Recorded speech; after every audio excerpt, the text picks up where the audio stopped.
Seria um perigo jurídico o número de emendas que já sofreu a Constituição de 1988?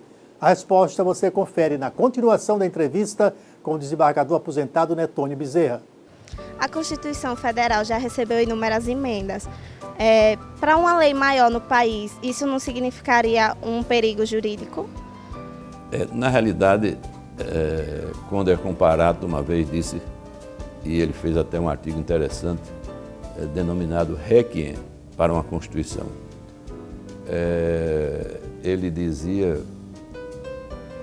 com Paulo Bonavides também, emérito constitucionalista do Ceará, tanto quando é comparado como Paulo Bonavides, eles dizem que, na realidade, essa pletora de emendas à Constituição, emendas que, às vezes, ferem até cláusulas intangíveis, que são as chamadas cláusulas pétreas da Constituição.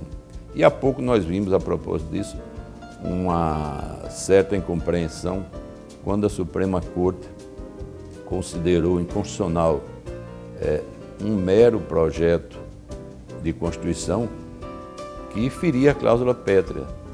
Ora, na realidade, atuou muito bem o Supremo nesse aspecto, porque está lá no artigo 60 da Constituição, em um dos seus incisos, que não pode ser sequer objeto de apreciação emenda tendente a violar uma daquelas situações que dizem respeito às cláusulas pétreas, entre elas a garantia dos direitos fundamentais.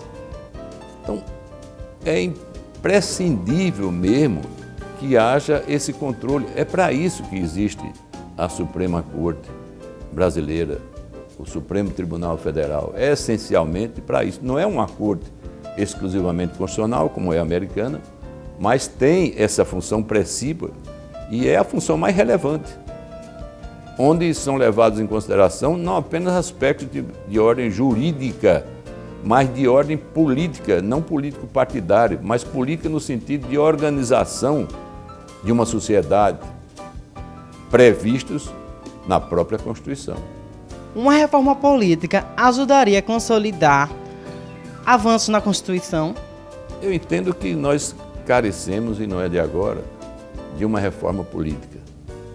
A grande dificuldade, que eu acho, é em que termos seria essa reforma política.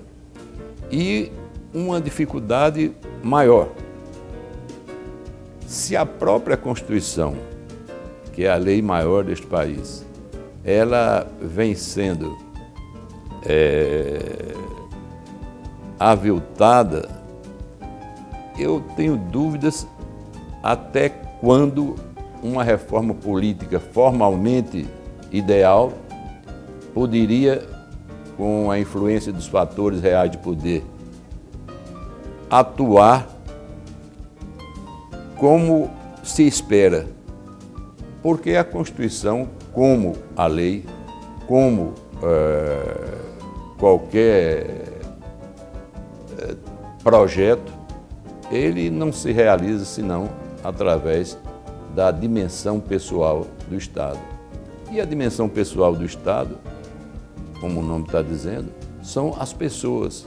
Essas pessoas carregam um arquétipo cultural, às vezes, que não se concilia com as conclusões que uma pleiade de estudiosos chegaram a perceber, assimilar, e, em razão disso, elaborar uma legislação, elaborar um plano de reforma.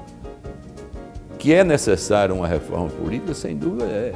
Nós estamos vivendo uma época em que o Pacto Federativo está praticamente